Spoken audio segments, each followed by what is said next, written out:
Gandhi Gyan Gandhi global ఫ్యామిలీలో స్వర్ణోత్సవాలను నిర్వహించనున్నారు. ఈ కార్యక్రమంలో భాగంగా అక్టోబర్ 10, 11, 12, 13 తేదీల్లో ఎల్బీ స్టేడియంలో గాంధీ స్వదేశీ మేళాను నిర్వహిస్తున్నట్లుగా తెలిపారు. ఈ కార్యక్రమానికి ఏఐసీసీ అగ్రనేత రాహుల్ గాంధీ, సీఎం రేవంత్ రెడ్డి హాజరు కానున్నారు. ఈ కార్యక్రమంలో భాగంగా గాంధీజీ లక్ష విగ్రహాలను ప్రదర్శించనున్నారు.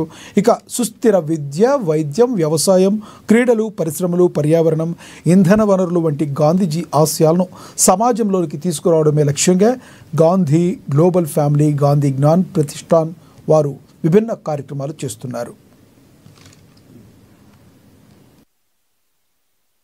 గాంధీ జ్ఞాన్ ప్రతిష్టాన్, గాంధీ గ్లోబల్ ఫ్యామిలీ సంయుక్తంగా గత 50 సంవత్సరాల నుంచి చేస్తున్నటువంటి గాంధేయ నిర్మాణ కార్యక్రమాలన్నీ ప్రజలలోకి వెళ్తున్నాయి. రైతులకు కానివ్వండి, విద్యార్థులకు కానివ్వండి, అదేవిధంగా గ్రామీణ పరిశ్రమలకు కానివ్వండి, చాలా కృషి జరిగింది. ఈ 50 సంవత్సరాలలో గాంధీ సంస్థలు తెలుగు రాష్ట్రాలలో, ఆల్ ఇండియాలో గొప్ప గొప్ప కార్యక్రమాలు చేసినటువంటి ఘనత ఈ యొక్క గాంధీ సంస్థలకు ఉన్నది. ముఖ్యంగా ఈరోజు మనం 4 మాటలు మాట్లాడుకుంటే ముచ్చట, ఇవాళ భారతదేశంలో గాంధీ ఒక విద్య చెప్పిండు. అంటే ఆయన ఒక పుస్తకం రాసిండు, న్యూ ఎడ్యుకేషన్ పాలసీ అని 1930లో రాశాడు. ఆ ఎడ్యుకేషన్ని అమలు చేసి ఉంటే ఇవాళ ఈ దేశం ఎట్లుండపోతుండే, ప్రపంచంలో మనమే ఆదర్శంగా ఉండేది.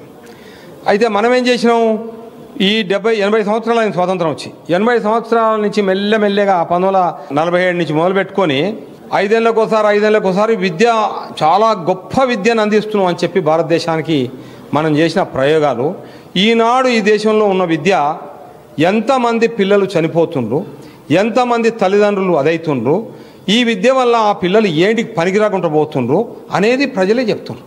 ఇలా బీటెక్ చేసిన వాళ్ళు, ఇంకోటి చేసిన వాళ్ళు మొత్తం ఏం చేసిందంటే బీటెక్ చేసి, ఏం చేసినట్టే ఎంటెక్. కాబట్టి గాంధీ చెప్పినటువంటి విద్యా విధానంలో మనం పోయినట్టయితే ఇవాళ మన పిల్లలు ఎలాంటి ఆత్మహత్యలు లేకుండా, ఎలాంటి విదేశీ ప్రయాణాలు లేకుండా ఈ దేశంలో వాళ్ళు అద్భుతంగా వాళ్ళకు 10 రకాల ఉపాధి కల్పించుకునే శక్తి కలుగుతున్నాయి.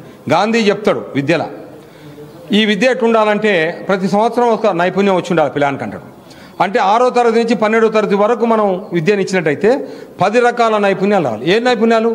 అతనికి ఇష్టం ఉంటే చేనేత రంగంలో అవుతాడు, బట్ అతనికి ఇష్టం ఉంటే ఆయిల్ రంగంలో అవుతాడు, నూనె రంగం వల్ల.